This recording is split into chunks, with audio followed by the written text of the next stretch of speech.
피차 주안에서 서로 복종하라. 그리고 남편은 아내를 어떻게 사랑해요? 예수 그리스도가 교회를 사랑하듯이 사랑하고, 아내는 남편을 어떻게 사랑해요? 교회가 예수 그리스도를 사랑하듯이 사랑해라. 그렇게 말하고 있지 않습니까? 그런데 이 부부 관계를 깨트리는 것은 주님의 그 십자가 사랑을 배신하는 행위인 것입니다.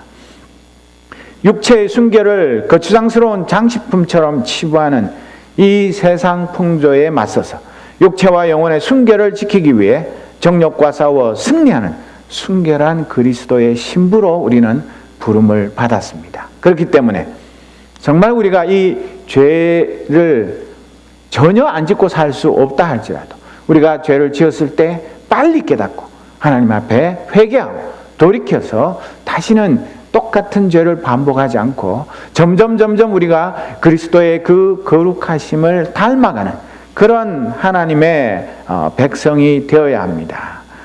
소돔성에 살면서 아무 선한 영향력을 끼치지 못해서 자기 그 식구들 간신히 구원 얻었는데 그것조차 자기 아내는 소금 기둥이 되고 나중에 두 딸과는 차마 입에 담기도 부끄러운 그런 일이 벌어진 롯이 왜 그랬습니까?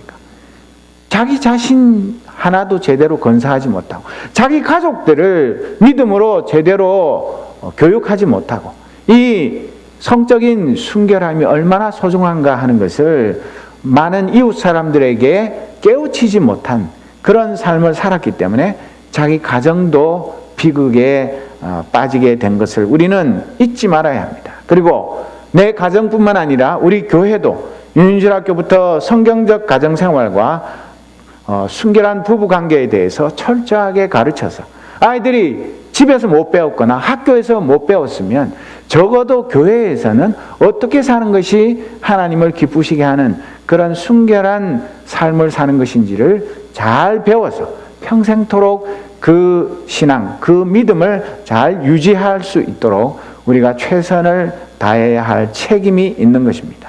나와 우리 가족의 육체적 영적 순결은 물론이요, 타락한 성문화를 정화하는 그런 우리 교회 문화, 예수 문화, 이런 문화를 우리가 만들어 나가서 감히 우리가 있는 곳에서는 음란한 생각조차 못하고 말이나 농담이나 하나님 미워하시는 죄들이 얼씬거리지도 못하도록 그렇게 우리가 우리 스스로를 잘 단장하고 그런 삶을 살고 우리 성도들이 그런 삶을 서로 격려하고 힘을 합하여서 이 시대의 잘못된 타락한 성문화를 바꾸는 하나님의 일꾼들로 살아가기를 진심으로 소원합니다.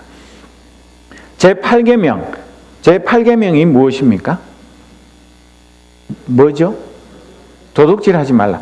여러분들 지금까지 살아오면서 큰 거든 작은 거든 하나도 연필 한 자루도 도둑질한 적이 없다. 나는 정말로 이 도둑질만큼은 나는 정말 결백하고 자신 있다. 그렇게 생각하는 사람이 있으면 손 한번 들어보십시오. 나는 도둑질 지금까지 살아오면서 한 번도 한 적이 없어. 다 했습니까? 저는 몇 사람은 그래도 손을 들 줄 알았는데 다 도둑놈들만 모였네 여기에. 이야, 이 뭐 하는 짓입니까? 저도 손을 안 들었으니까 저도 도둑놈입니다. 똑같은 도둑놈들끼리 앉아가지고 지금 회개를 하고 있는 겁니다. 정말 그렇습니다. 뭐 사소한 거 있잖아요. 뭐 흔히 핑계대기 좋은 거, 책 도둑놈은 도둑놈이 아니다. 뭐 그런 것부터 시작해가지고 뭐 이것쯤이야 아무나 가져가라고 놔둔 건데 뭐 내가 한 2개, 3개 이렇게 가져가서 남 나눠주면 되는 거지. 한 개만 가져가라고 써놨지만 2개, 3개 가져간들 뭐 내가 좋은 일을 하는 건데 그런 것부터 시작해서 이 도둑질은 이것도 역시 법에 걸리지만 않으면 뭐 아무렇지도 않게 생각하고 예사로 생각하고 우리나라의 그 아이케아 매장에 그 몽당 연필 다 없어져 가지고 세상에 중국의 사람들도 그거는 안 가져가는데 참 해도 너무했다. 그걸 가져가서 어디 쓰려고? 그런 얘기를 하면서 서로 웃지만 이 8계명의 말씀도 우리가 참 곰곰이 생각해 보면 너무나 부끄럽고 하나님 앞에 죄송하고 회개해야 할 것들이 참으로 많습니다. 우리 시대는 은밀하게 도둑질하기 좋은 시대입니다. 아무리 저작권법, 특허법 등 법이 시퍼렇게 살아있어도 우리가 한 번도 안 해본 사람 거의 없는 불법 복제, 불법 다운로드, 표절, 아이디어 훔치기, 많은 도둑질을 소리 없이 은밀하게 나 혼자 한밤중에 그냥 해치울 수 있는 그런 시대입니다. 학생들은 일상적으로 커닝과 표절의 유혹 속에서 살아갑니다. 그래서 박사학위 논문 명문대학에서 받았는데도 불구하고 나중에 들통 나가지고 망신을 당하고 많은 사람들에게 그 학문 도둑놈이라는 그런 딱지를 붙이는 그런 사람들이 얼마나 많습니까? 서울대 교수, 무슨 유명한 대학 교수들 중에도 그런 사람은 한두 명 아닌 거 우리가 잘 알지 않습니까? 나아가서 이 도둑질이라는 것은 개인이 그냥 사소하게 일상생활 가운데 사는 그런 작은 도둑질, 사소한 도둑질도 있지만 큰 도둑질, 큰 도둑놈들도 많은 것을 우리는 잘 압니다. 국가가 하는 도둑질, 또 초국적 기업, 그 대기업들이 하는 그런 도둑질이 얼마나 많습니까? 산업 스파이는 물론이고 도청, 감청 등을 통해서 국가적이고 국제적인 해킹을 통해서 다른 나라나 기업, 시민들의 정보를 빼내 마음대로 이용하거나 조작하거나 공격하는 데 사용하는 그런 무시무시한 시대에 살고 있습니다. 내 정보가 은행에 있는 정보, 어디 학교에 있는 정보, 어디 공공기관에 있는 정보가 다 털려가지고 갑자기 보이스피싱 전화가 오기도 하고 또 내 신용카드 해킹해가지고 내가 간 적도 없는 곳에서 내 신용카드에서 돈이 빠져나가는 이런 국제적인 그 최첨단 도둑놈들한테 안 털리려면 우리가 아무리 신경을 써도 어느 곳에선가 이 구멍이 생겨가지고 도둑질 당하는 또는 내가 도둑질을 하는 그런 시대에 우리가 살고 있고 도둑질도 잘하면 해커들은 원래는 이 범죄 행위지 않습니까? 그런데 유명한 해커들은 세계적으로 이름을 얻고 대기업이나 국가에서 스카우트에 가서 많은 돈을 주면서 그 도둑질 잘하는 기술을 기업을 위해서, 나라를 위해서 활용을 하는 해커 부대를 양성하는 그런 시대에 우리가 살고 있기 때문에 우리는 그냥 도둑질, 작은 도둑질은 도둑질이고 큰 도둑질은 해도 괜찮은 거 아닌가, 그런 이 가치관의 혼란을 초래하는 시대에 살고 있는데 성경은 큰 도둑질이든 작은 도둑질이든 크기와 상관이 없이 모든 도둑질은 하나님이 금하시는 것이라고 분명하게 말하고 있습니다. 아무리 사이버 전쟁 시대라 해서 국가 간에 기업 간에 이 서로 정보를 빼내기 위해서 눈에 불을 켜고 또 사이버 공격을 하는 그런 시대라 할지라도 또는 오션 11, 12 이런 식으로 도둑놈들의 그 영화가 인기를 끌고 좀 더 멋지게 더 도둑질을 아주 폼나게 그렇게 하는 것이 영웅시되는 그런 시대라 할지라도 우리는 이 8계명의 말씀, 도둑질하지 말라, 이 말씀 앞에 나 자신을 비추어 보아야 하는 것입니다. 그래서 웨스터민스터 신앙 대교리문답 141문답에 보면 제8계명에서 요구하는 의무는 무엇입니까? 그것은 사람과 사람 사이의 계약과 거래에 있어서의 진실과 신실함과 공정함입니다. 모든 이에게 각자의 몫을 주며 정당한 소유주로부터 불법으로 압류한 재물을 반환하는 것입니다. 우리의 능력과 다른 사람들의 필요에 따라 아낌없이 내어주며 빌려주는 것입니다. 이 세상 재물에 대한 우리의 가치 판단, 소원과 애착을 절제하며 우리 본성의 유지에 필요하고 편리하며 우리의 상태에 적합한 것들을 획득하고 보존하며 사용하고 처리하는 것에 대해 신중하게 생각하고 연구하는 것입니다. 정당한 직업과 그것에 근면하고 검소하고 불필요한 법정 소송과 보증, 그 외에 채무 같은 것을 피함입니다. 우리 자신뿐만 아니라 다른 사람들의 부와 재산을 획득하고 보존하며 증진시키기 위해 모든 정당하고 합법적인 수단을 동원하여 노력하는 것입니다. 도둑질, 이게 내가 안 하는 것, 그것은 기본이고 나아가서 남이 도둑질 안 하고 행복하게 잘 살 수 있도록 내가 최선을 다해서 남을 사랑으로 도와주는 것, 그것이 이 8계명에 담겨 있는 근본 뜻이라고 말하고 있는 것입니다. 내가 도둑질 안 했으니까 나는 도둑놈 아니야. 나는 괜찮아. 나는 아무 문제가 없어. 그게 아니라는 것입니다. 남이 어렵고 도움이 필요하고 사랑이 필요한데 내가 얼마든지 능력이 있고 지식이 있고 또 여러 가지 많은 것들을 갖추었는데도 불구하고 귀찮다. 뭐 그거 나 아니라도 도와줄 사람 많아. 그런 건 사회복지기관에 가고 어디 가고 다 거기 가면 다 도와주는 전문가들 그거 가지고 밥 먹고 사는 사람 있으니까 그쪽으로 가시오. 난 지금 바빠요. 그렇게 하는 것 하지 말라는 얘기입니다. 그것도 도둑질 하는 거나 마찬가지입니다. 왜 그게 도둑질입니까? 하나님께서 나에게 지식을 주시고 재능을 주시고 그 모든 은사를 주셨는데 그건 내 것처럼 인색하게 남이 도와달라는데 안 도와준다고 핑계대는 거, 그것은 하나님의 것을 내가 도둑질하는 행위이기 때문에 내가 세상 사람들 것 도둑질 안 해도 하나님 내게 주신 거 내 거 아닌데 그거 내 것처럼 하는 거, 그게 더 큰 도둑질이 아니고 무엇입니까? 그렇기 때문에 이렇게 이웃을 진심으로 사랑하고 적극적으로 도우라고 말하고 있는 것입니다. 그러니까 이 세상의 관점에서 절도죄를 지었느냐 안 지었느냐 하고는 전혀 다른 차원의 이야기입니다. 그리고 제8계명에서 금지하는 죄는 무엇입니까? 142문에 제8계명에서 금지하는 죄는 요구된 의무, 앞에서 말한 것을 소홀히 하는 것 외에 도적질, 강도, 사람 납치, 작물 취득, 사기 거래, 저울과 치수를 속이는 것, 지게표를 옮기는 것, 사람들 사이에 맺어진 계약이나 신탁에 있어서 부정과 불성실함입니다. 억압, 강탈, 고리대금, 뇌물, 쓸데없는 소송, 부당하게 공유지를 사유하는 것과 사람들을 추방하는 것입니다. 물건값을 올리기 위한 사재기, 불법적인 직업, 우리 이웃에게 속한 것을 빼앗거나 억류하거나 우리 자신을 부유하게 하는 다른 모든 부당하고 악한 행위입니다. 탐욕, 세상 재물을 과도하게 소중히 여기며 애착하고 그것들을 획득하고 보존하며 사용하는데 신뢰할 수 없고 노심초사하는 것이며 다른 사람들의 번영을 시기하는 것입니다. 마찬가지로 게으름, 방탕, 낭비성 개임이며 우리들의 재산에 손해를 끼쳐 하나님께 우리에게 주신 그 재산을 적절히 사용하여 그로부터 위로를 누리는 일을 가로막는 기타의 모든 행위들입니다. 그러니까 내가 죄 안 지었다고 큰 소리 칠 수 없는 것이, 여기 있는 거 여러분 하나하나 이렇게 꼽아 보십시오. 걸리는 게 한두 가지가 아닙니다. 그런데 이런 것이 죄라고 한 번도 생각한 적이 없이 지금까지 나는 꽤 예수 잘 믿고 꽤 괜찮은 크리스찬으로 그렇게 생각하고 살아오지 않았습니까?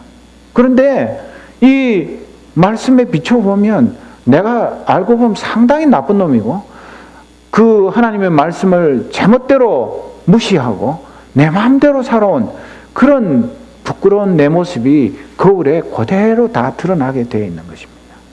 그렇기 때문에 우리가 이런 하나님의 말씀을 슬슬 피하고 자꾸 넘어가려고 하는 것이, 알면 알수록 양심에 가책되는 게 한두 가지가 아니고 지키려니까 힘들고, 그러니까 그냥 에이 뭐 그냥 대충 살아, 그렇게 하기가 너무나 쉽지만, 그러나 우리가 하나님 앞에 선 날 우리의 모든 마음속의 생각, 우리의 그 행동의 동기, 그런 것조차 다 숨김없이 드러나서 하나님 앞에 내 모든 일생이 다 드러나게 되는 그날이 있다는 것을 기억하면서, 지금까지 지은 죄가 문제가 아니라 이 말씀을 듣고 깨달았음에도 불구하고 계속해서 죄를 짓는 그것이 더 큰 죄인 것을 우리가 깊이 생각해야 하는 것입니다.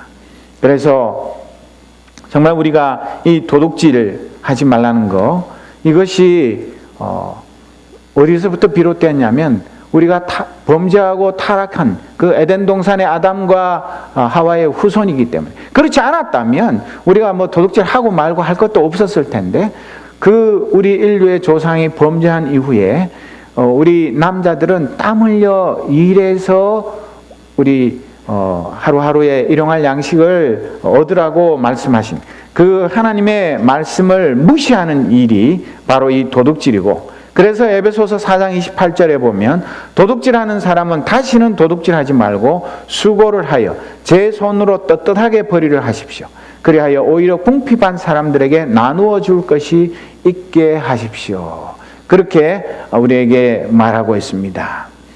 그리고 정말 먹고 살 게 없어서 너무 가난해서 목구멍이 포도청이라서 너무 배고프면 사흘 굶으면 남의 집 안 넘을 사람이 없다는 옛말이 있듯이 너무 배가 고픈데 아무도 도와주지 않아서 빵을 훔쳐 먹는 그런 사람들은 오히려 긍휼히 여겨야 하지만, 배가 부른데도 불구하고 많이 가졌는데도 불구하고 남의 것을 다 그냥 내 주머니에 넣으려고 하는 이런 탐욕을 우리는 물리쳐야 하는 것입니다. 그리고 정말 우리가 내 개인적으로도 이 8계명을 잘 지키기 위해서 노력해야 되지만, 사회 정의의 차원에서도 하나님께서는 예언자들을 통하여서 이스라엘 사회가 하나님의 법을 무시하고 가난한 사람들, 또 병든 사람들, 과부와 고아들, 나그네들, 그런 사람들의 인권을 무시하고 그들을 착취하는 그런 사회적인 죄,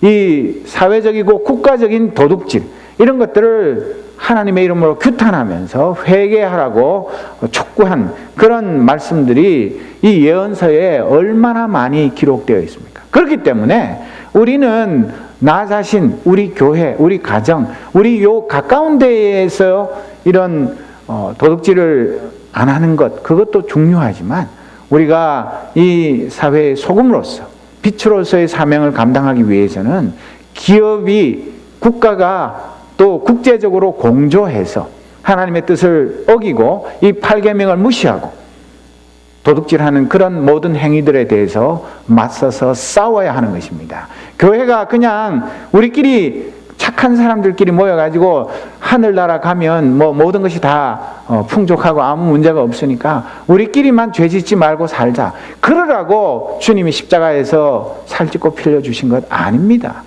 우리가 이 세상 곳곳에 가서, 직장에서, 학교에서, 사회생활하는 가운데서, 모든 삶 가운데서 이 도둑질이 만연한 시대에 도둑질하는 사람을 보면 그렇게 하지 마시오, 그렇게 하면 안 됩니다, 그것은 죄입니다, 분명히 얘기해야 되고, 위슬블로워, 그 사명을 감당할 때는 해야 되고, 그것 때문에 내가 어떤 불이익을 당하고 내가 누명을 쓰고 사람들로부터 왕따를 당하는 한이 있어도 내 신앙 양심에 따라서 이 8계명을 잘 지키기 위해서는 세상 사람들의 눈치 보고, 세상 사람들이 나를 좋은 사람이다, 착한 사람이다, 뭐 이렇게 칭찬하는 그런데 속아서 넘어가는 것이 아니라, 정말 우리가 이 시대에 만연한 도둑질이 얼마나 하나님 미워하시는 죄인지 그것을 청산하고 더 적극적으로 이웃을 사랑하며 섬기며 사는 것, 그것이 하나님의 원하시는 뜻이라는 것을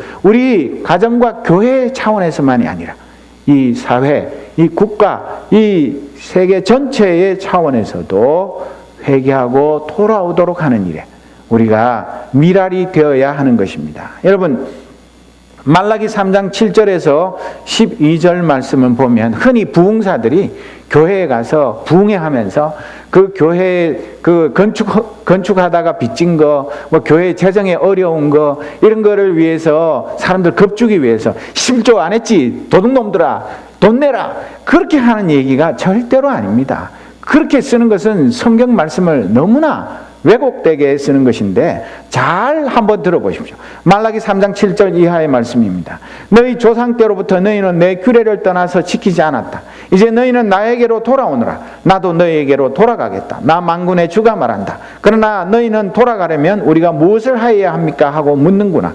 사람이 하나님의 것을 훔치면 되겠느냐? 그런데도 너희는 나의 것을 훔치고서도 우리가 주님의 무엇을 훔쳤습니까? 하고 되묻는구나. 11조와 헌물이 바로 그것이 아니냐? 너희 온 백성이 나의 것을 훔치니 너희 모두가 저주를 받는다. 너희는 온전한 11조를 창고에 들여놓아 내 집에 먹을거리가 넉넉하게 하여라. 이렇게 바치는 말로 일로 나를 시험하여 내가 하늘 문을 열고서 너희가 쌓을 곳이 없도록 복을 붙지 않나 보아라. 나 만군의 주의 말이다. 나는 너희 땅의 소산물을 해로운 벌레가 먹어 없애지 못하게 하며 너희 포도밭의 열매가 채 익기 전에 떨어지지 않게 하겠다. 나 만군의 주가 말한다. 너희 땅이 이처럼 비옥하여짐으로 모든 민족이 너희를 복되다고 할 것이다. 나 만군의 주가 말한다. 여러분, 우리가 헌금 생활하는 것에 있어서도 11조 뭐 이 핑계 저 핑계 대고 뭐 적당하게 넘어가고 또 마땅히 하나님께 감사해야 할 일들이 많은데도 인색함으로 억지로 무슨 거지 동냥하듯이 그렇게 하나님께 헌금하고, 또 내가 가진 시간, 내가 가진 재능, 내가 가진 그 어떤 것을 하나님을 위해서, 교회를 위해서, 이웃을 위해서 쓰면서 얼마나 생색내고 잘난 척하고 남이 알아주기를 바라고, 그런 이중인격을 가지고 그런 나를 좋게 아름답게 포장해서 사람들이 나를 칭찬하는 것, 그런 것을 위해서 그런 것이 아니면 아예 신경도 쓰지 않는 그런 삶을 살기가 너무나 쉽습니다. 목사도 위선자가 되기가 가장 쉬운 게 목사입니다.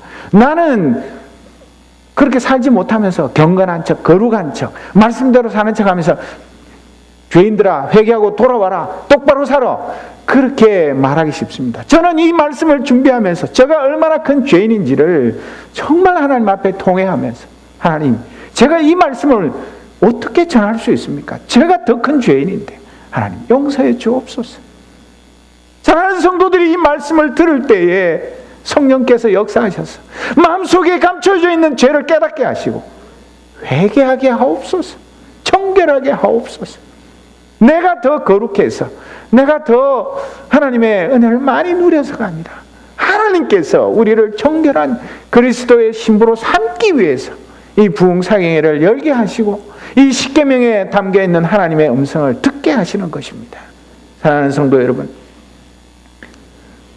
이 세상 살면서 하나님의 영광을 도둑질해서 자기가 영광을 취하다가 망한 사람들의 이야기가 성경에 얼마나 많이 기록되어 있습니까? 헤롯 왕은 하나님의 영광을 가로챘다가 바로 그 자리에서 하나님의 진노의 심판을 받았지 않습니까? 또 우리가